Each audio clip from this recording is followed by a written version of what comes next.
Vikramshila IAS coaching institute 14 बीघा ऋषिकेश। प्राचीन भारत का इतिहास कर रहे थे हम लोग, एंशिएंट हिस्ट्री ऑफ इंडिया। उसमें 7 स्टार चैप्टर चल रहा था हमारा मौर्य राजवंश। उसमें मैं काफ़ी कुछ बता चुका हूँ। आज हमने अशोक का मूल्यांकन करना है, यानी evaluation of Ashoka, Ashoka the great. ठीक है, तो अशोक का मूल्यांकन माना अगर मेंस में क्वेश्चन बनता है कि अशोक का मूल्यांकन कीजिए, तो आपने क्या लिखना है? अशोक एक महान विजेता, कुशल प्रशासक, न्यायप्रिय, सफल धार्मिक नेता के रूप में एक बहुमुखी प्रतिभा संपन्न शासक था। कलिंग को विजित करके उसने अपनी सैन्य वीरता का लोहा मनवाया। चंद्रगुप्त द्वारा स्थापित प्रशासनिक प्रणाली में परिस्थितियों के अनुकूल प्रशासनिक सुधार किए। अशोक जब अपनी शक्ति की पराकाष्ठा बढ़ता, तब उसने राजनीतिक हिंसा को अमान्य करते हुए शस्त्र द्वारा प्राप्त विजय की इच्छा को त्याग करके धर्म विजय की नवीन राजनीतिक व्याख्या कर विश्व के समक्ष अद्भुत अनुकरणीय उदाहरण प्रस्तुत किया। तो इतना समझ में आ गया। यानी अशोक का मूल्यांकन जब आप मेंस में लिखते हैं, देखिए प्री में तो इन्हीं के बीच में से एक क्वेश्चन बन सकता है, लेकिन मेंस में जब आप लिखते हैं तो शब्दों पर, जो आपका शब्द चयन होता है उस पर आपको नंबर मिलते हैं, उस पर सिलेक्शन होता है ना। आपने खाली इतना लिख दिया कि अशोक महान था, और एक व्यक्ति ने लिखा है कि अशोक महान विजेता, कुशल प्रशासक, न्यायप्रिय, सफल धार्मिक नेता के रूप में एक बहुमुखी प्रतिभा संपन्न शासक था। तो यानी बहुत अच्छी भाषा का क्या किया गया है? प्रयोग किया गया है। तो आपकी जो उत्तर पुस्तिका होती है वही आपका परिचय होती है कि आपकी लेखनी जो है वो क्या लिख रही है। तो उसके लिए क्या करना होता है कि पहली बार में बड़ा अटपटा सा लगता है ये सारी चीजें, कि ये शब्द तो हम यूज करते नहीं अपनी दिनचर्या में, मतलब जो हमारी बोलचाल की भाषा है वो अलग है, लेकिन आपको इन भाषा को पकड़ना पड़ेगा। क्या करना है? पकड़ना है। जैसे एक जगह पे मैंने आपको बताया कि अशोक जब अपनी शक्ति की पराकाष्ठा पर था, कहां पर भाई? कलिंग जीत लिया था उसने। अशोक जब अपनी शक्ति की पराकाष्ठा पर था, तभी उसने राजनीतिक हिंसा को अमान्य करते हुए शस्त्र द्वारा प्राप्त विजय की इच्छा को त्याग करके धर्म विजय की नवीन राजनीतिक व्याख्या करके विश्व के समक्ष एक अद्भुत अनुकरणीय उदाहरण प्रस्तुत किया। जो भी पढ़ने वाला होगा भाव विभोर होकर नंबर देगा आपको। अब आप खाली ऐसे लिखोगे कि उसने, देखो अधिकतर लोग ऐसे लिखेंगे कि उसने क्या किया, मतलब चंड अशोक से धम्म अशोक बना, उसने भेरी घोष के स्थान पर धम्म घोष क्या किया। थोड़ा सा winners don't do different things, they do things differently. जो टॉपर्स होते हैं वो थोड़ा अलग करके लिखते हैं, है ना, क्योंकि जो आपका जो मूल्यांकन करने वाले जो शिक्षक होंगे वो भी मनुष्य ही होते हैं। सबकी कॉपी में एक जैसी लाइनों पर नंबर नहीं मिलते हैं। सबका अगर एक जैसा लिखा होगा, जैसे एक वो आता है, निबंध आता है महिला सशक्तिकरण पर, और सब लोग वहीं से शुरू करते हैं, यस्त नारस्तु पूजन्ते रम्यन्ते तत्र देवता। अगर माना 2000 लोग मेंस लिख रहे हैं, तो उसमें ये मान के चलिए कम से कम 700-800 लोग ये श्लोक के साथ शुरू करते हैं, यत्र नारस्तु पूजन्ते रम्यन्ते तत्र देवता। तो अब माना जो कॉपी चेक करने वाला है, अगर बार बार वही चीजें उसके सामने आएंगी तो वो प्रभावित नहीं होता है, नंबर नहीं देता। ठीक है, तो थोड़ा सा अच्छी भाषा का प्रयोग करें। अगला, अशोक के प्रत्येक कार्य में उसके उदात्त धार्मिक सहिष्णुता और करुणामय भावना का दर्शन होता है। वह एक प्रजावत्सल सम्राट था जो सभी मनुष्यों को अपनी संतान मानता था। एक जगह पर लिखा उसने, सब प्रजा मेरी संतान है। क्या कहा उसने? सब प्रजा मेरी संतान है, जिसका कर्तव्य सर्वलोक हित था। यानी वह एक प्रजावत्सल सम्राट था जो सभी मनुष्यों को अपनी संतान मानता था, जिसका कर्तव्य सर्वलोक हित था। वह भी न सिर्फ भौतिक बल्कि नैतिक कल्याण और जो भूतों के ऋण से उऋण होने को अपना उद्देश्य मानता था। इतना समझ में आ गया? कुछ विद्वानों ने अशोक की आलोचना यह कहते हुए की है कि उसकी शांतिवादी नीति के कारण मगध साम्राज्य की सैन्य शक्ति कुंठित हो गई। क्या हो गई? उसकी शांतिवादी नीति के कारण मगध साम्राज्य की सैन्य शक्ति कुंठित हो गई, कमजोर हो गई, जो उसके साम्राज्य के पतन का कारण बनी। परंतु यह मानना सही नहीं हो सकता, क्योंकि अशोक ने ना तो अपनी सेना को भंग किया था और ना ही सैन्य प्रयोग से ऐतराज करता था, ना ही सैन्य प्रयोग से ऐतराज करता था। उसने पड़ोसी वनवासियों को अपनी शक्ति का स्मरण कराते हुए कहा कि उनके जो कृत्य क्षम्य हैं उसे ही क्षमा किया जाएगा, अन्यथा उन्हें दंडित किया जाएगा। अहिंसा का मतलब ये नहीं होता है कि लूटपाट हो रही है, राजा चुप बैठा है। उसने क्या किया? पड़ोसी वनवासियों को अपनी शक्ति का स्मरण कराते हुए कहा था कि उनके जो कृत्य क्षम्य हैं उसे ही क्षमा किया जाएगा, अन्यथा उन्हें दंडित किया जाएगा। अशोक इस शांतिवादी नीति का अनुकरण तभी किया जब उसके साम्राज्य की सीमाएं पूर्णतः सुरक्षित थी और देश में पूर्णतः शांति थी। देश में पूर्णतः शांति थी। कुछ विद्वान अशोक की तुलना विश्व के विभिन्न शासकों से करते हैं, जैसे सिकंदर हो गया, नेपोलियन हो गया, कंस्टेंटाइन हो गया, सेंट पॉल हो गया, अकबर हो गया। लेकिन सिकंदर की शक्ति ज्यों ज्यों बढ़ती गई उसकी प्रचंडता भी बढ़ती गई। वह अत्यधिक मदिरा पान करता था तथा निर्दयता पूर्वक हत्याएं करने लगा, जबकि अशोक का अनुराग सदैव उदात्त और चरित्र पवित्र बना रहा। कॉन्स्टेंटाइन अवश्य ही ईसाई धर्म को स्वीकार कर उसका प्रचार प्रसार किया, परंतु इसके पहले ईसाई धर्म काफी लोकप्रिय हो चुका था, जिसे अपना कॉन्स्टेंटाइन की राजनीतिक मजबूरी थी और अंतिम समय में उसका झुकाव पेगनवाद की ओर हो गया था। जबकि अशोक ने बौद्ध धर्म को विश्व धर्म बना दिया। अशोक ने बौद्ध धर्म को विश्व धर्म बना दिया और अंत तक वह उसके प्रति प्रतिबद्ध रहा। क्या रहा? प्रतिबद्ध रहा। बौद्ध धर्म को अपनाना उसकी कोई राजनीतिक विवशता नहीं थी। जहां तक सेंट पॉल और अशोक की तुलना का प्रश्न है, तो दोनों ने अपने अपने धर्मों को आम जनता के लिए कल्याणकारी बनाया, परंतु इसके आगे दोनों में कोई समानता नहीं दिखती है। अनेक इतिहासकार अशोक की तुलना मुगल बादशाह अकबर से करते हैं। निश्चित रूप से अकबर एक महान विजेता, लोक कल्याणकारी और उदार शासक था। उसने दीन इलाही नामक एक नया धर्म भी प्रचारित किया, परंतु अकबर अपने धर्म के लिए अपनी बादशाहत को त्यागने के लिए तैयार नहीं था। जब कट्टरपंथियों द्वारा इसका विरोध किया गया तो वह बहुत उत्साह नहीं दिखाया। उसने बहुत उत्साह नहीं दिखाया। उसका धर्म राज दरबार तक की सिमट कर रह गया। अकबर सभी संप्रदायों के प्रति सहिष्णुता का परिचय भी अशोक की तरह नहीं दिखाई। उसने इलाही संप्रदाय के अनुयायियों को निर्वासित कर दिया था। क्या कर दिया था? निर्वासित कर दिया था। निश्चित ही दोनों मानवता के प्रति किए गए अपने कार्यों के लिए महान की संज्ञा से विभूषित किए जाते हैं। इस संदर्भ में नीलकंठ शास्त्री ने कहा है, उनका कथन उल्लेखनीय है कि अशोक को अकबर की अपेक्षा मानव प्रकृति का बेहतर ज्ञान था। मानव प्रकृति का बेहतर ज्ञान था। निष्कर्षतः अशोक का न सिर्फ भारतीय इतिहास में बल्कि विश्व इतिहास में अद्वितीय स्थान है। उसके उदात्त विचारों की प्रासंगिकता आज के मानवता पर मंडरा रहे अनेकानेक खतरों के संदर्भ में और बढ़ जाती है। भारत ने अपने इस महान शासक को उसके सारनाथ स्तंभ लेख के सिंह शीर्ष को अपना राज चिन्ह बनाकर सच्ची श्रद्धांजलि दी है। क्योंकि जो हमारा राज चिन्ह है वो क्या है? सारनाथ स्तंभ लेख का सिंह शीर्ष। सारनाथ स्तंभ लेख का सिंह शीर्ष। इतना समझ में आ गया? इस प्रकार से लिखना है आपने मूल्यांकन जब करना है। उम्मीद है इतना समझ में आया होगा, है ना? ठीक है। और ये बता दूं मैं कि अकबर ने दीन इलाही चलाया था, लेकिन दीन इलाही को लोगों ने माना नहीं, है ना? मेरे ख्याल से अबुल फजल जो था शायद, वो दीन इलाही का क्या था? मुख्य पुजारी था, है ना? और एकमात्र हिंदू शासक जिसने दीन इलाही को अपनाया था वो कौन था? बीरबल। कौन था? बीरबल। बाकी लोगों ने नहीं अपनाया दीन इलाही। ठीक है? तौहीद इलाही, दीन इलाही। अब है अशोक के उत्तराधिकारी 236 ईसा पूर्व से लेकर 184 ईसा पूर्व के बीच में। तो अशोक के उत्तराधिकारियों या परवर्ती मौर्य शासकों के नाम और क्रम में स्पष्टता नहीं है, मतलब ढंग से नहीं मिलता है। उसके बाद अशोक के बाद ये तीन बड़े सम्राट हुए। कौन कौन? चंद्रगुप्त मौर्य, बिंदुसार और अशोक। उसके बाद के अलग अलग जगह पर अलग अलग दिखाता है। विभिन्न स्रोतों से प्राप्त सूचियों में साम्यता नहीं मिलती है। पुराण, दिव्यावदान, लामा तारानाथ, कुणाल को अशोक के बाद का पहला शासक मानते हैं। पुराण कहते हैं, या पुराण हो गया और दिव्यावदान हो गया, लामा तारानाथ हो गया, वो कहते हैं कि अशोक के बाद कौन बना? कुणाल।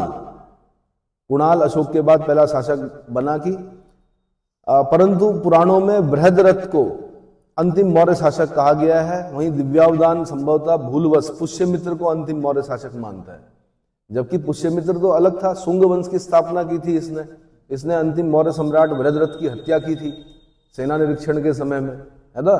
और कारण क्या था कि ब्राह्मण धर्म को प्रश्रय नहीं दे रहा था। जो राजा थे, जितने भी मौर्य थे, इन्होंने ब्राह्मण धर्म को प्रश्रय नहीं दिया। चंद्रगुप्त मौर्य ने जैन धर्म को प्रश्रय दिया, बिंदुसार ने आजीवक संप्रदाय को प्रश्रय दिया, अशोक ने बौद्ध धर्म को प्रश्रय दिया। बाद के कुछ है जो शैव हैं, लेकिन उस प्रकार से प्रश्रय नहीं मिल रहा था, तो प्रतिक्रिया स्वरूप क्या हुआ, पुष्यमित्र सुंग जो कि सेनापति था बृहद्रथ का, सेना निरीक्षण के समय उसने क्या कर दिया, हत्या कर दी। किसकी? बृहद्रथ की। और एक नए राजवंश का स्थापना की जिसको क्या बोलते हैं, सुंग वंश, जो कि इतिहास में पहला ज्ञात ब्राह्मण राजवंश है। इतना समझ में आ गया। विभिन्न साक्ष्यों से प्रवृत्ति मौर्य शासकों के विषय में कुछ विवरण प्राप्त होते हैं। कुणाल अशोक के पश्चात शासक बना। दशरथ जो कि अशोक की तरह ही देवानाम पिय की उपाधि धारण करता था, आजीवक संप्रदाय का अनुयायी बन गया। दशरथ क्या था? दशरथ ने किस धर्म को माना? आजीवक संप्रदाय को। किस संप्रदाय को माना?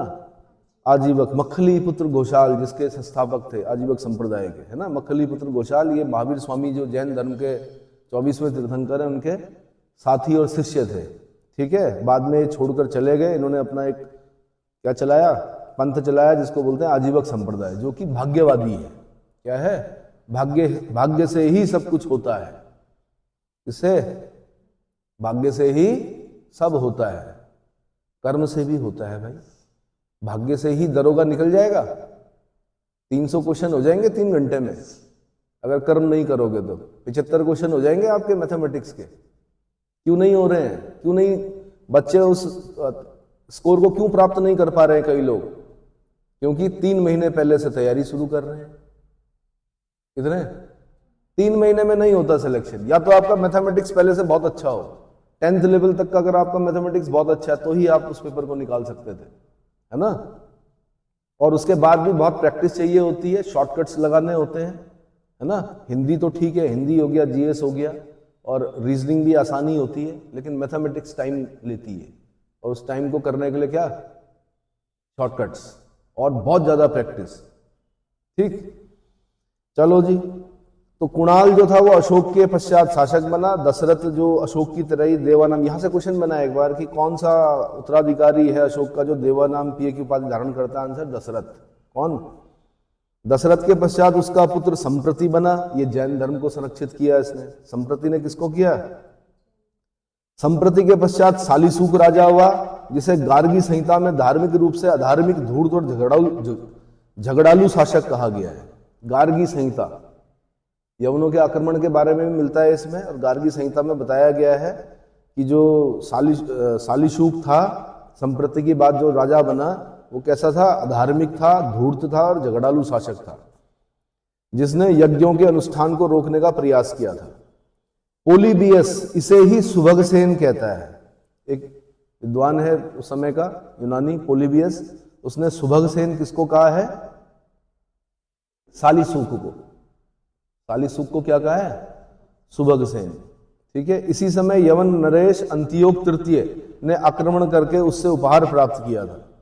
कल्लण ने अपनी पुस्तक राज तरंगिणी में अशोक के बाद कश्मीर के शासक के रूप में जालौक का उल्लेख किया है। कश्मीर की राज तरंगिणी बताती है कि अशोक के बाद जो कश्मीर का शासक बना वो कौन बना? जालौक बना। कौन बना? इसका मतलब साम्राज्य का विभाजन हुआ, कश्मीर किसी को दे दिया गया, मध्य भारत किसी को दे दिया गया, अन्य क्षेत्र किसी और को दिए गए, है ना। कुणाल के बारे में यह भी बोला जाता है कि वो अंधा था, नेत्रहीन था। कुणाल क्या था? नेत्रहीन था, है ना। कालांतर में मलेच्छों को परास्त करके अपने राज्य को कन्नौज तक विस्तारित किया था। किसने? जालौक ने। जालौक ने मलेच्छों को परास्त करके अपने राज्य को कान्यकुब्ज या कन्नौज तक विस्तारित किया था। मौर्य वंश का अंतिम शासक वृहद्रथ था, जिसे हर्ष चरित्र में प्रज्ञा दुर्लभ शासक बताया गया है। हर्ष चरित्र किसने लिखी? बाणभट्ट ने लिखी। किसका दरबारी कवि था बाणभट्ट? सम्राट हर्षवर्धन। भारत का अंतिम महान सम्राट कौन?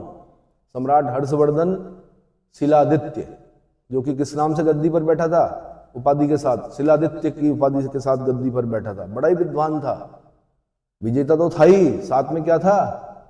और बड़ी कठिन परिस्थितियों में बना था हर्षवर्धन। यानी ऐसी परिस्थितियां अगर किसी और के साथ आती तो शायद सम्राट ना बन पाता हो। मतलब पिता की मृत्यु हो गई, तभी खबर आई कि माता सती हो गई, तभी पता चला कि बहन जो राजश्री थी उसको क्या कर दिया? कोई एक शासक उठाकर ले गया, अपहरण कर दिया। तभी सुना कि उसके बड़े भाई को किसी राजा ने आमंत्रित किया खाने पर, रात्रि भोज में आमंत्रित किया कि मैं अपनी पुत्री का विवाह करना चाहता हूं। वो बेचारा क्या डिनर पे गया और वहीं उसको जहर देकर क्या कर दिया गया, मार दिया गया। यानी पूरा परिवार खत्म हो गया हर्षवर्धन का। तो हर्षवर्धन के मन में एक बार ये आया कि मैं साधु बन जाता हूं। क्या बन जाता हूं? संन्यास लेता हूं। लेकिन फिर गुरु कृपा, है ना, उन्हें बोला गया कि नहीं भाई आपको क्या करना है। फिर बदले लिए हर्षवर्धन ने। फिर साथ में विद्वान भी है, 3 नाटक लिखता है, नागनंदा, रत्नावली और प्रियदर्शिका जैसे नाटक लिखता है हर्षवर्धन, है ना। उसके दरबार पे क्या कौन बाण भट्ट जैसे विद्वान रहते हैं जो हर्ष चरित्र की रचना करते हैं। तो हर्ष चरित्र में बाण भट्ट ने वृहद्रथ को प्रज्ञा दुर्लभ शासक बताया है। उसका सेनापति पुष्यमित्र सुंग 184 ईसा पूर्व ने उसकी हत्या कर दी और मौर्य वंश का अंत कर दिया और नए राजवंश की स्थापना की, जिसे क्या बोलते हैं, सुंग राजवंश, जो कि इतिहास का पहला ज्ञात ब्राह्मण राजवंश। इतना समझ में आ गया। अब अगला जो टॉपिक है वो भी आपका इंपॉर्टेंट है प्री और मेंस पॉइंट ऑफ व्यू से। प्री पॉइंट ऑफ व्यू से ज्यादा इंपॉर्टेंट है। मेंस में तो एक लंबा क्वेश्चन बन सकता है यहां से, पर प्री में आपके क्वेश्चन बन सकते हैं। मौर्यकालीन अभिलेख क्या है? मौर्यकालीन अभिलेख। मौर्यकालीन इतिहास के संदर्भ में अभिलेखों का बहुत महत्व है। चंद्रगुप्त मौर्य, अशोक, दशरथ आदि मौर्य सम्राटों के काल में अनेक अभिलेख उत्कीर्ण किए गए। अशोक ने तो शिलाओं पर अपने शासन व धर्म संबंधी अनेक लेख खुदवाए जो साम्राज्य के प्रत्येक दिशा में पाए गए हैं। इन्हीं से अशोक के साम्राज्य सीमा का भी निर्धारण होता है।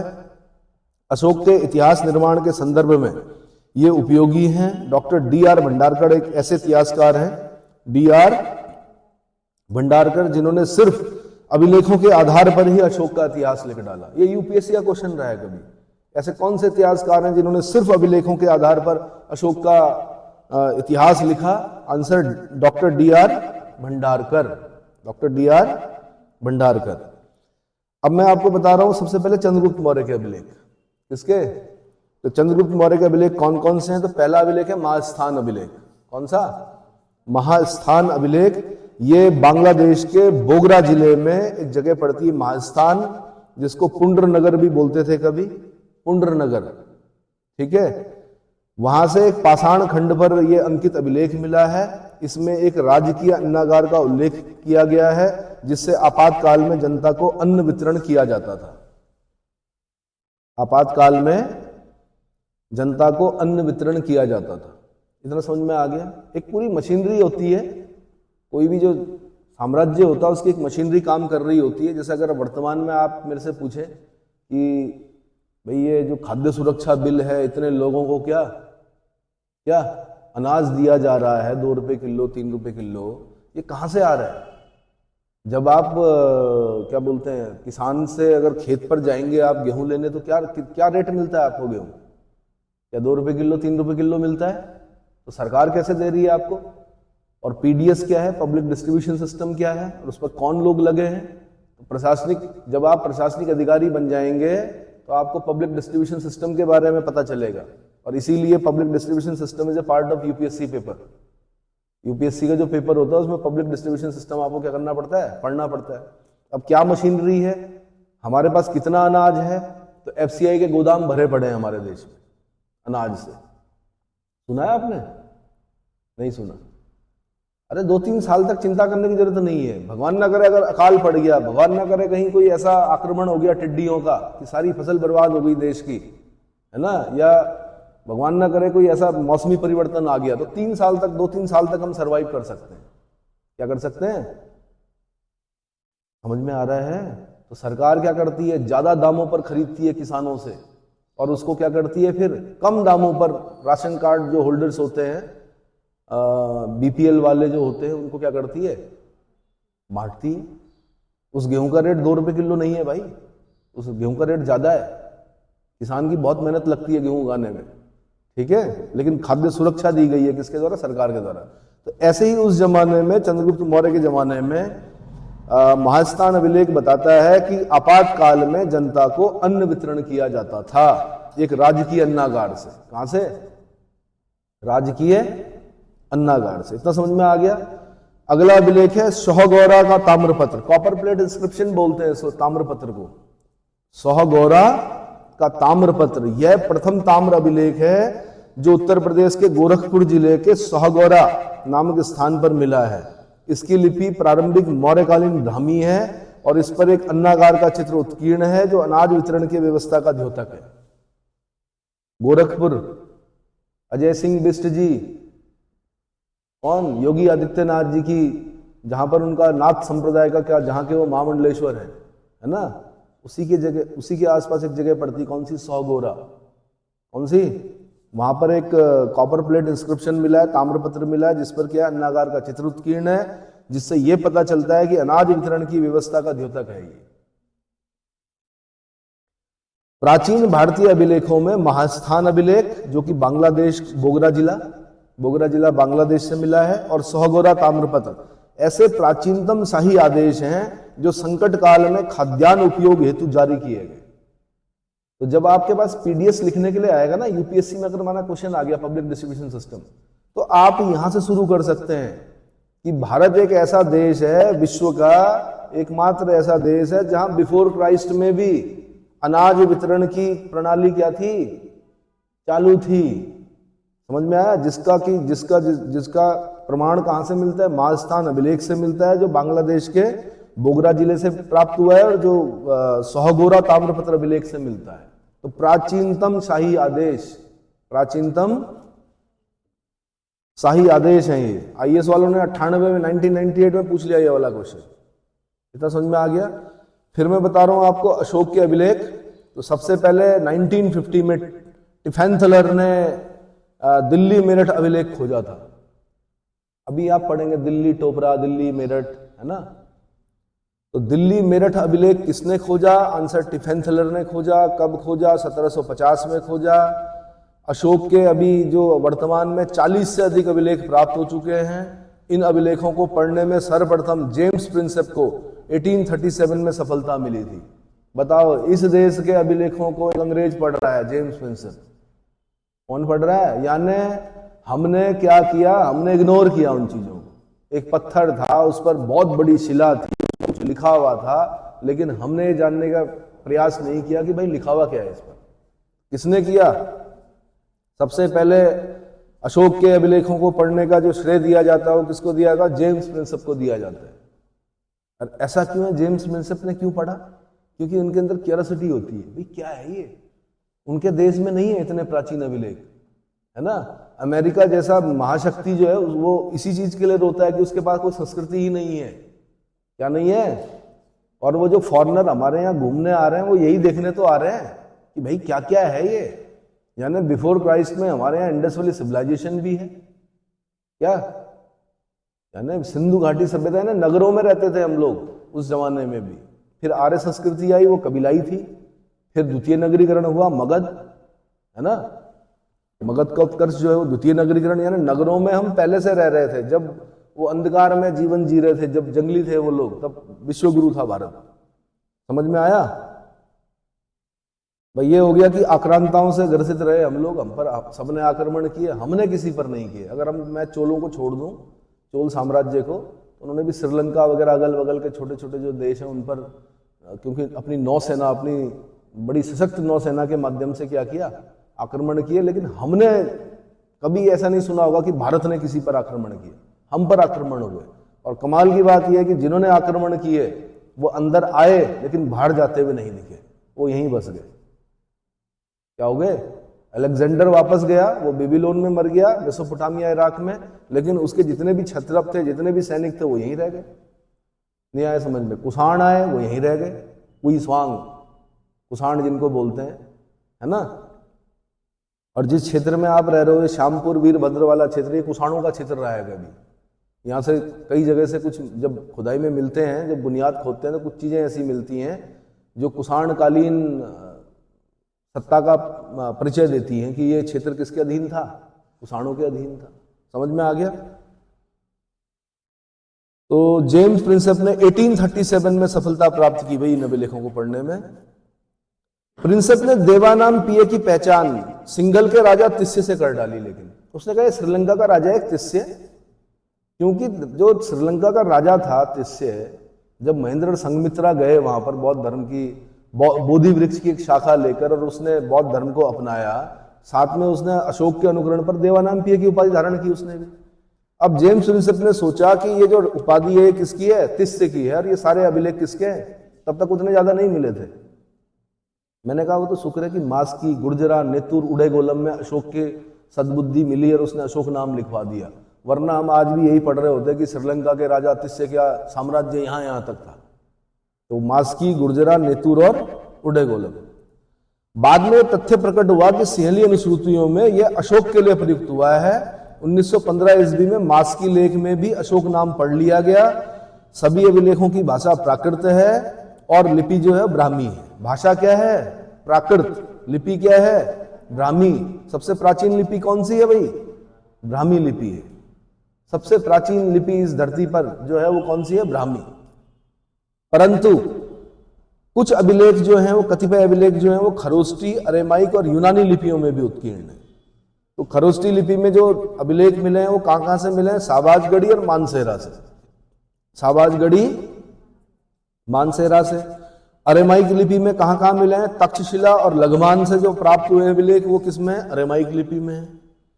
और यूनानी तथा अरेमाइक लिपियों के जो द्विभाषीय अभिलेख हैं वो कहां से मिला? सारेकुना इंस्क्रिप्शन।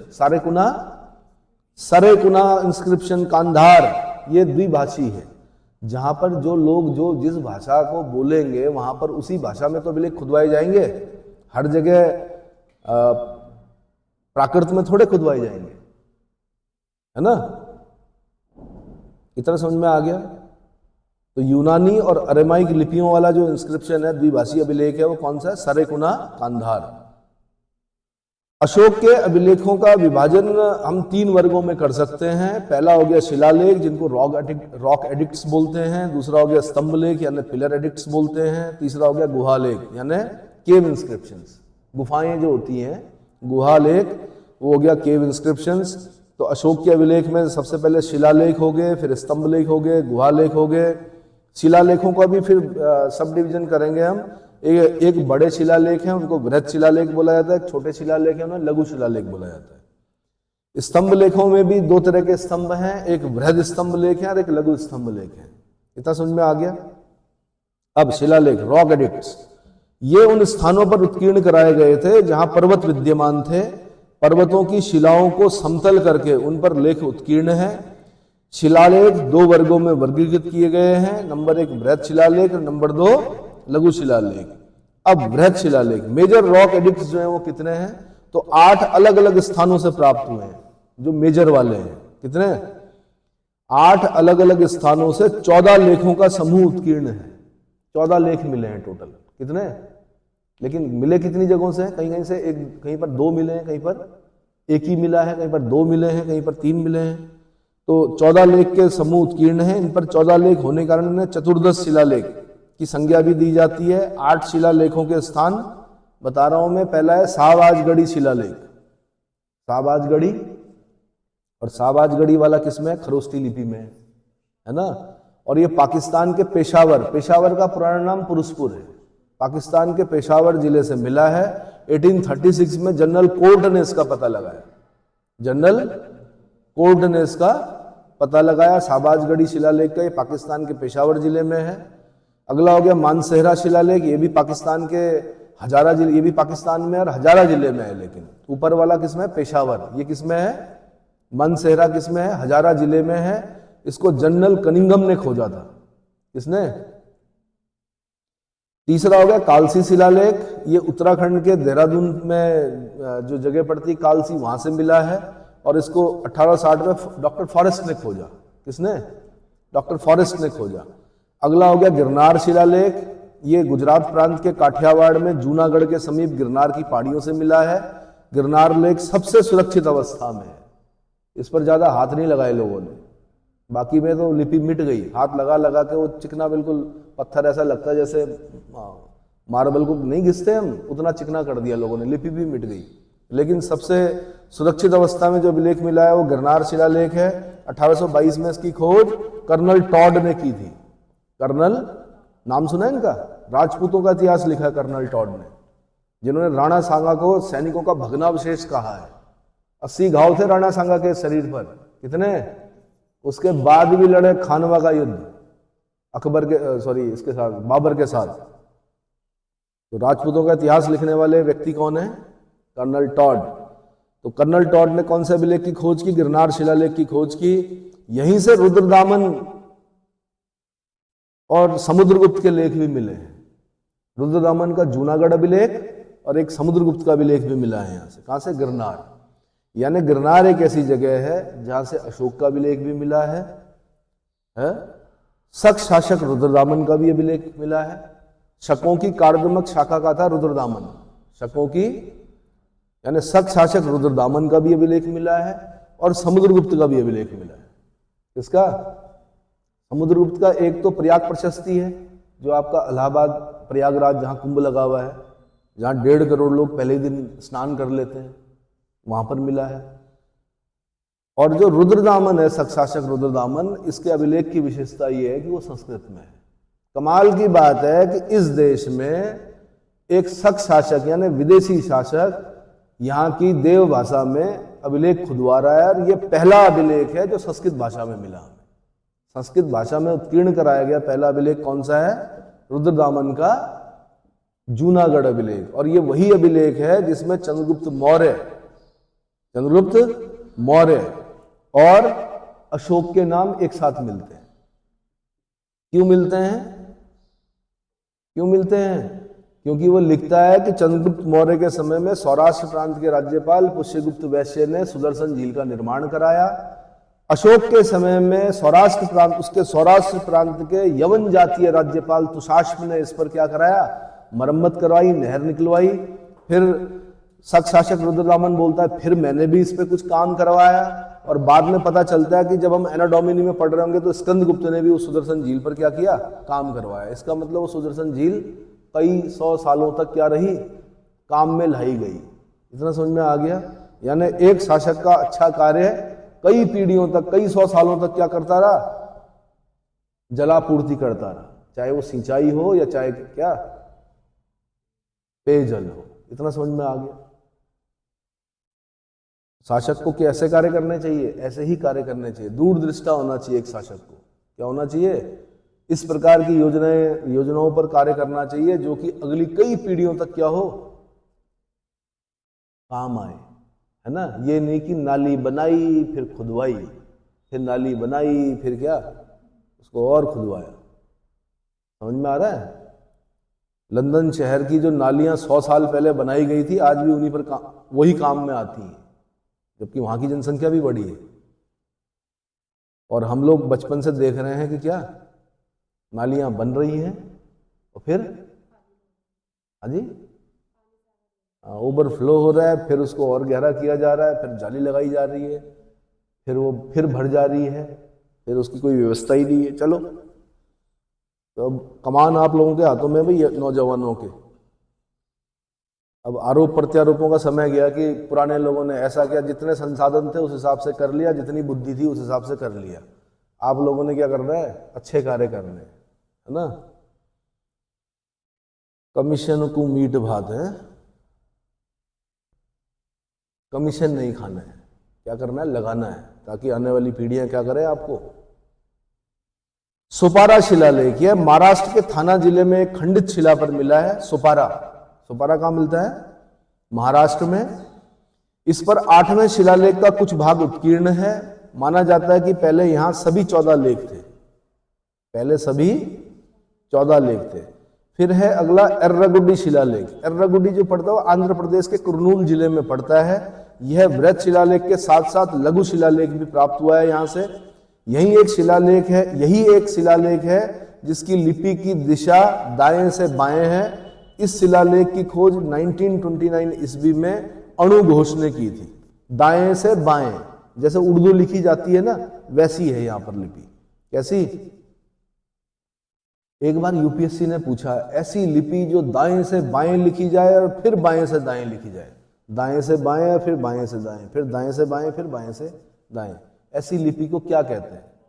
बॉस्ट्रोफिडम कहते हैं। क्या कहते हैं? बॉस्ट्रोफिडम। ठीक है। अगला जो अभिलेख मिला है वो धौली से मिला है, और 8वां जो है वो जौगढ़ से मिला है। कहां से? धौली और जौगढ़। धौली शिलालेख उड़ीसा के पुरी जिले से और जौगढ़ शिलालेख उड़ीसा के ही गंजाम जिले से मिला है। इन दोनों शिलालेखों पर 11वां, 12वां और 13वां लेख उत्कीर्ण नहीं है। इसके स्थान पर 2 नए लेख उत्कीर्ण हैं, जिन्हें 2 पृथक कलिंग प्रलेख बोला जाता है।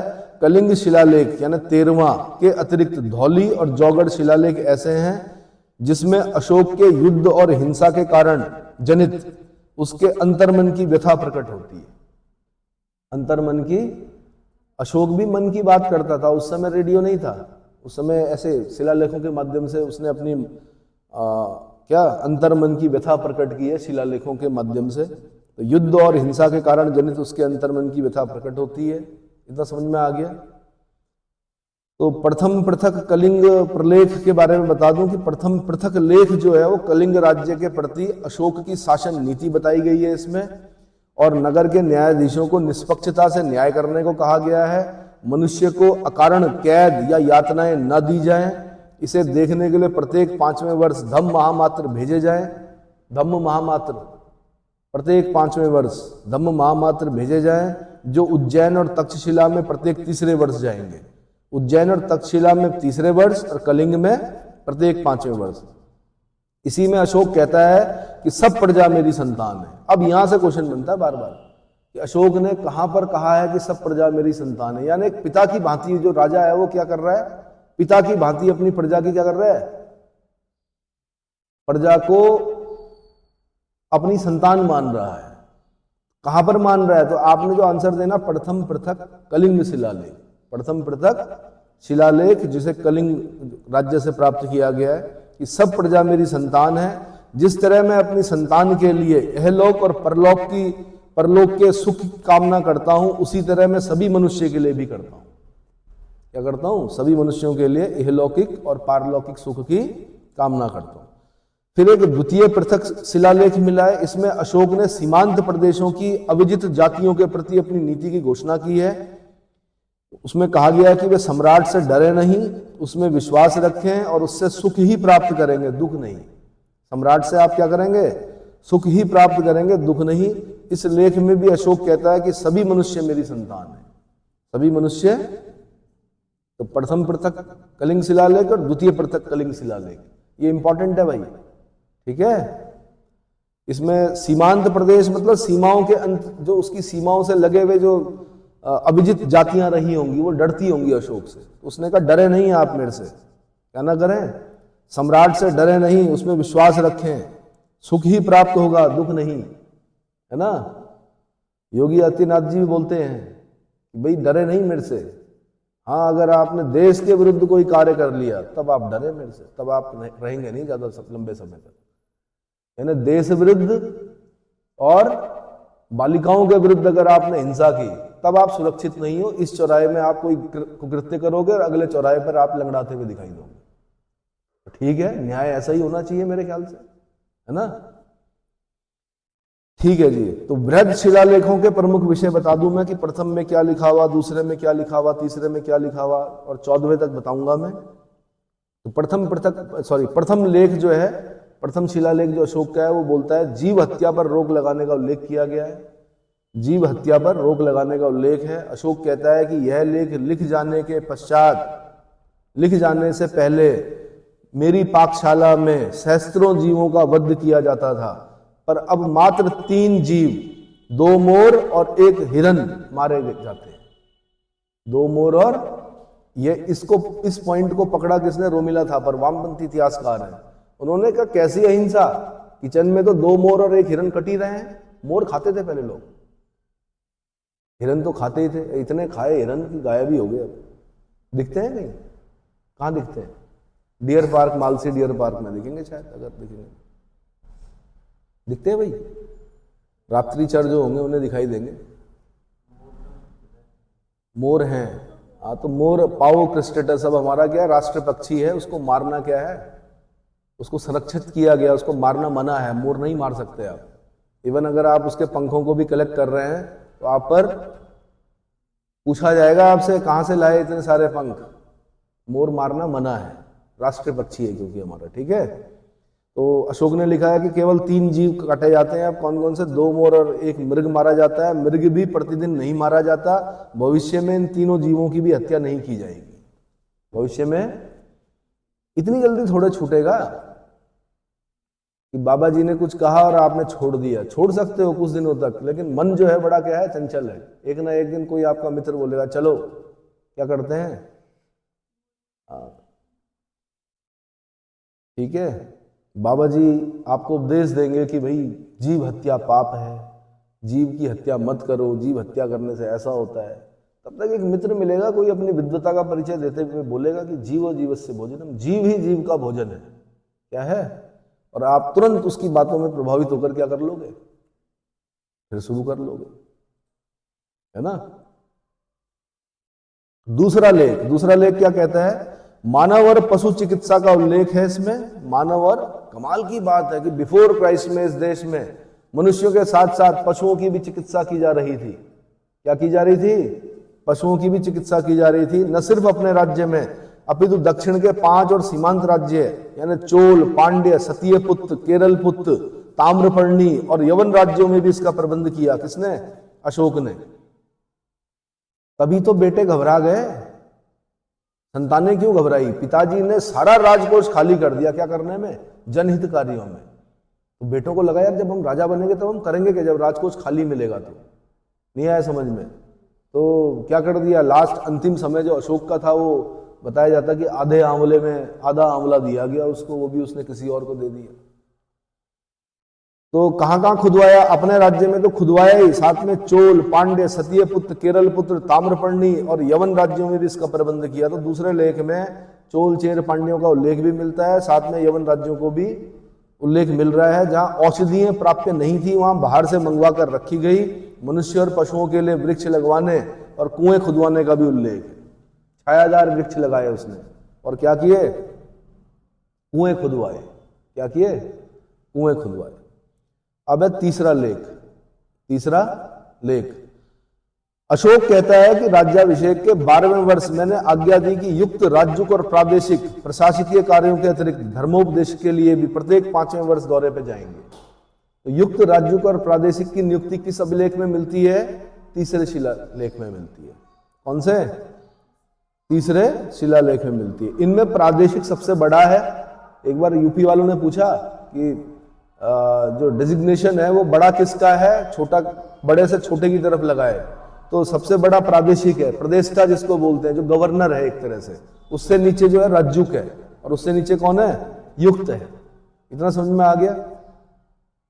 चौथा शिलालेख, अब प्रियदर्शी राजा के धर्माचरण के भेरीनाद द्वारा धम्म की उद्घोष होता है। विमान, हस्ती, अग्नि, स्कंद आदि दिव्य रूपों का दर्शन कराया जाता है, जिससे ब्राह्मणों श्रमणों का आदर, माता पिता का आज्ञा पालन, हिंसा का त्याग आदि इतना बढ़ गया है कि पहले कई 100 वर्षों तक नहीं हुआ था। ये चौथे शिलालेख में लिखा हुआ।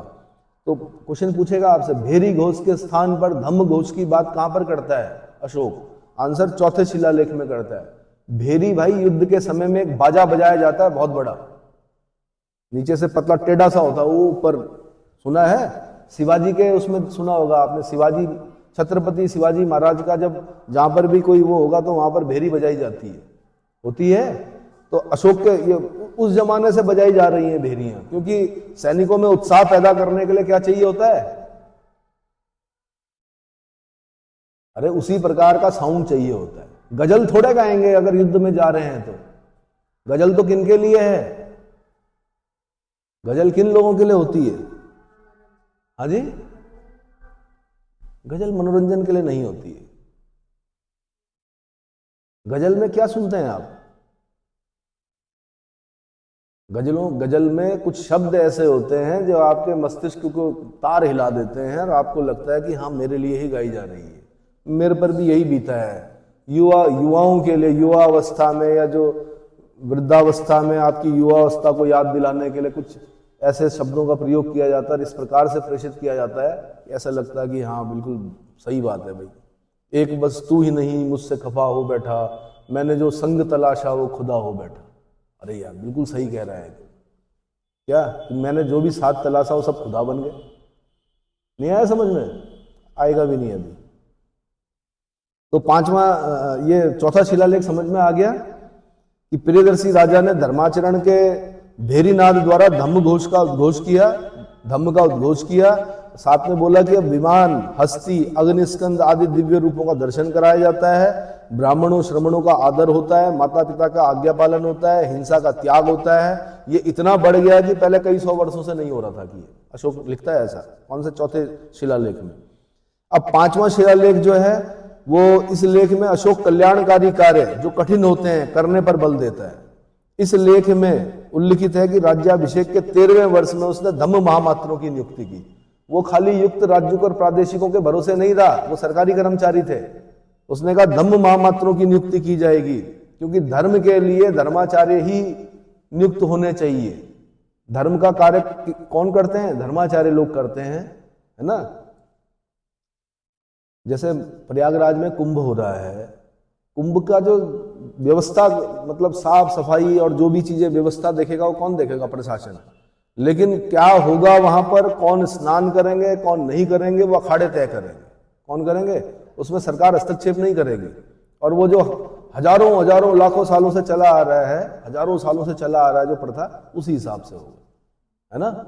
और उसमें भी सबसे बड़ा अखाड़ा कौन? जूना अखाड़ा, है ना। नागा बाबा जो होते हैं, नागा साधु यानी वॉरियर्स होते हैं, वो हिंदू धर्म के जो रक्षक है वो कौन है? नागा साधु। समझ में आ गया? चलो जी। तो 13वें वर्ष में ये ध्यान रखना कि अपना राज्याभिषेक के 13वें वर्ष में उसने धम्म महामात्रों की नियुक्ति की थी। और इसका उल्लेख कहां पर करता है अशोक? 5वें शिलालेख में करता है। अब है छठा शिलालेख, सर्वलोक हित से बढ़कर और कोई अच्छा कार्य नहीं है। सर्वलोक हित से बढ़कर कोई अच्छा कार्य नहीं है। मैं जो कुछ भी पराक्रम करता हूं उसका प्रयोजन यह है कि प्राणी मात्र का जो ऋण मेरे ऊपर है उससे मुक्त हो जाऊं। अशोक इस लेख में कहता है कि प्रत्येक समय और प्रत्येक स्थान पर, चाहे मैं भोजन कर रहा हूं, चाहे मैं महल में हूं, चाहे मैं अंतःपुर में हूं, चाहे मैं पशुशाला में हूं, चाहे घोड़े की पीठ पर हूं, चाहे उद्यान में हूं, सब स्थानों पर राजकीय प्रतिवेदक मुझे प्रजा के कार्य की सूचना दें। एक अच्छा राजा वही होता है जिसकी गुप्तचर प्रणाली बहुत अच्छी होती है। ये ध्यान रखना। गुप्तचर प्रणाली समझते हो? राजा को प्रत्येक बात की जानकारी होनी चाहिए कि मेरे राज्य में क्या हो रहा है, कहां पर क्या हो रहा है, अच्छा क्या हो रहा है, बुरा क्या हो रहा है। ठीक है। तो मैं चाहे भोजन कर रहा हूं, चाहे मैं महल में हूं, चाहे अंतःपुर में हूं, पशुशाला में हूं, घोड़े की पीठ पर सवार हूं, उद्यान में हूं, सब स्थानों पर राज के प्रतिवेदक मुझे प्रजा के कार्यों की सूचना दें। सर्वत्र मैं प्रजा का कार्य करता हूं। छठवां शिलालेख। इसका मतलब इतना अलर्ट राजा, मतलब जिसने ये बोल दिया कि भाई जो प्रतिवेदक है मेरे, वो मुझे प्रजा की सूचना देते रहे कि क्या हो रहा है ना। सातवां लेख। आप लोग सोचते होंगे कि हमारी सूचना नहीं है किसी सरकार के पास। आप सबकी सूचना किसके पास है? सरकार के पास है। लोकल इंटेलिजेंस यूनिट होती है, पुलिस में होती है LIU, है ना। अगर आप कैसे हैं, क्या हैं, प्रत्येक सूचना कहां जाती है? ऊपर। आपके मन में क्या चल रहा है, सरकार के प्रति विरोध है या सरकार के प्रति सम्मान है, वो सारी सूचनाएं कहां जाती हैं? है ना। छात्र आंदोलनरत है तो प्रत्येक छात्र नेता का सूचना कहां चली जाएगी? नाम सहित जाती है। ये है व्यक्ति जो क्या कर रहा है, सही उकसा रहा है, गलत उकसा रहा है, वो सब सूचना कहां जाएगी? सरकार के पास जाएगी। और सरकार से कहां? राज्य सरकार से कहां? फिर केंद्र सरकार के पास भी जाती है। ये पता है? नहीं पता है। आप ही के बीच होंगे। जब छात्रों का आंदोलन हो रहा था तो छात्रों को पता ही नहीं था कि क्या हमारे ही बीच में क्या है। आपके इवन जो ये टेलीग्राम ग्रुप होते हैं उसमें भी LIU होती है, आपसे जुड़ती है, जानती है, पढ़ती है क्या लिख रहे हैं, क्या कर रहे हैं, कोई विद्रोह तो नहीं कर रहे हैं। समझ में आ रहा है? सातवां लेख। इसलिए कोई भी राज्य विरुद्ध कार्य ना करे। नौकरी से पहले आपकी क्या होनी है? LIU इंक्वायरी बैठती है पूरी, वो बताती है आपका चरित्र कैसा है, चाल चरित्र। बहुत ज्यादा राजनीतिज्ञों के साथ भी ना चिपके हैं। अगर आप राजनीतिज्ञों के साथ रहते तो भी आपकी रिपोर्ट खराब हो सकती है। ये पता है? नहीं पता है। 7वां लेख, इस लेख में धार्मिक सहिष्णुता और उदारता का उल्लेख किया गया। धार्मिक सहिष्णुता बोलते हैं टॉलरेंस, सहिष्णुता का मतलब टॉलरेंस। असहिष्णुता, आपने एक शब्द सुना होगा, बीच में बड़ा शब्द चला था इनटॉलरेंस, इनटॉलरेंस। बड़े बड़े जो आपके बॉलीवुड, क्या है हमारा बॉलीवुड के स्टार्स और बड़े बड़े इवन उपराष्ट्रपति इनटॉलरेंस शब्द का प्रयोग कर रहे थे कि असहिष्णुता हो गई है, क्योंकि बहुत लंबे समय के बाद क्या हुआ था, यूपीए 1 और यूपीए 2 के बाद एनडीए की सरकार आई थी और सब घबरा गए थे कि क्या होगा, इंटॉलरेंस होगी। लेकिन इंटॉलरेंस नहीं है, सहिष्णुता है। हाँ, जहां पर गलत कार्य होंगे वहां पर टोका जाएगा, वहां पर क्या होगा, दंडित किया जाएगा। तो इस लेख में धार्मिक सहिष्णुता और उदारता का उल्लेख है। सभी स्थानों पर सभी संप्रदायों के मनुष्य निवास करें, क्योंकि सभी आत्मसंयम और आत्मशुद्धि चाहते हैं। सभी क्या चाहते हैं, तो यहां से ऐसे क्वेश्चन पूछता है, सभी स्थानों पर सभी संप्रदाय के मनुष्य निवास करें क्योंकि सभी आत्मसंयम और आत्मशुद्धि चाहते हैं। ये किस अभिलेख में लिखा हुआ है, शिलालेख में लिखा हुआ है? आंसर 7वें शिलालेख में लिखा हुआ है। अगला है 8वां शिलालेख। इस लेख में राजाओं द्वारा यात्रा विहार करने की आलोचना की गई है और धम्म यात्रा को श्रेष्ठ माना गया है। इसमें अशोक ने राज्याभिषेक के 10वें वर्ष बोध गया की यात्रा का उल्लेख मिलता है। किसमें? 8वें शिलालेख में अशोक द्वारा अपने राज्याभिषेक के 10वें वर्ष यानी 259 बीसी में उसने बोध गया की यात्रा की। जरा 2-3 डेट याद कर लीजिए भाई। अशोक राजा बन गया था 273 बीसी में। 4 साल तक उसने अपना राज्याभिषेक नहीं कराया, यानी उसने अपना राज्याभिषेक 4 साल बाद कराया। तो 273 में से 4 घटाने आपने, तो कितना आ गया? उल्टा चलते हैं बिफोर क्राइस्ट में। 273 में से 4 घटाएंगे जब आप, तो कितना आएगा? 269 बीसी। यानी उसका राज्याभिषेक कब हुआ? 269 बीसी में। अपने राज्याभिषेक के 8वें वर्ष उसने कलिंग युद्ध लड़ा। 8 घटा दो 269 में से, तो कितना आया? 261 बीसी। कलिंग युद्ध कब का है? 261 बीसी। बोध गया की यात्रा कब की है? 259 बीसी। और 20वें वर्ष कहां की यात्रा की उसने? लुम्बिनी की। तो फिर वो हो गया 249 बीसी। तो ये 2-4 डेटें जो हैं उनको याद करें। 273 बीसी राजा बना, 269 बीसी कॉरोनेशन करवाया उसने, अपना राज्याभिषेक करवाया। 261 बीसी क्या कराया? कलिंग युद्ध लड़ा। उसके बाद 259 बीसी बोध गया की यात्रा की और 249 बीसी लुम्बिनी की यात्रा की। रुम्मनदेही अभिलेख है ना। चलो जी, तो 8वां जो लेख है, इस लेख में राजाओं द्वारा यात्रा विहार करने की आलोचना की गई है। धम्म यात्रा को श्रेष्ठ माना गया है। इसमें अशोक के राज्याभिषेक के 10वें वर्ष बोध गया की यात्रा का उल्लेख मिलता है। अगला अभिलेख जो शिलालेख है वो 9वां शिलालेख। इसमें धम्म मंगल का उल्लेख किया गया। किसका? धम्म मंगल का उल्लेख कहां पर किया गया? 9वें शिलालेख में किया गया है। उसके बाद 10वां शिलालेख, इसमें अशोक यश और कीर्ति की अपेक्षा धर्म पालन पर अधिक बल देता है। यश और कीर्ति की अपेक्षा धर्म पालन पर अधिक बल देता है। उसके बाद 11वां शिलालेख, इसमें धम्मदान का उल्लेख किया उसने। ये सारे क्वेश्चन बने हैं। धम्मदान का उल्लेख कहां पर करता है? 11वें शिलालेख में करता है। अगला है 12वां शिलालेख। इसमें अशोक सभी धर्मों के प्रति अपने उदार दृष्टिकोण अर्थात धार्मिक सहिष्णुता को व्यक्त करता है। मनुष्य को अपने धर्म का आदर और दूसरे धर्म की कारण निंदा नहीं करनी चाहिए। यानी आज से कितने साल पहले क्या चल रहा है? ये 2025 और उसमें जोड़ दीजिए आप क्या? 269 बीसी जोड़ दीजिए, जब उसने अपना राज्याभिषेक कराया था। कितने साल हो गए? 2025 में, मोटा मोटा बोल देता हूं मैं, यानी आज से 2100 साल पहले एक राजा यहां पर इस देश में बैठकर बोल रहा है और शिलाओं पर खुदवा रहा है। अपने 12वें शिलालेख में कह रहा है कि अब मनुष्य को अपने धर्म का आदर और दूसरे धर्म की अकारण निंदा नहीं करनी चाहिए। ऐसा नहीं कि खाली आप अपने धर्म का आदर कर रहे हैं और दूसरे धर्म का अनादर कर रहे हैं, ये नहीं होना चाहिए। कौन कह रहा है? अशोक महान कह रहा है। कब? आज से 2100 साल पहले, 2100 से भी ज्यादा साल हो गए, तब कह रहा है ये। और कौन से अभिलेख में कह रहा है? 12वें शिलालेख में कह रहा है। लोग एक दूसरे के धर्म को सुने, इससे सभी संप्रदाय बहुश्रुत होंगे और संसार का कल्याण होगा। बहुश्रुत होंगे और संसार का कल्याण होगा। इसके बाद आता 13वां शिलालेख। इसमें धम्म विजय का उल्लेख किया गया है। इसमें कलिंग युद्ध और उसकी हृदय विदारक घटनाओं का उल्लेख। सबसे ज्यादा बार पूछा गया प्रश्न यही है कि कलिंग युद्ध का उल्लेख कहां पर मिलता है?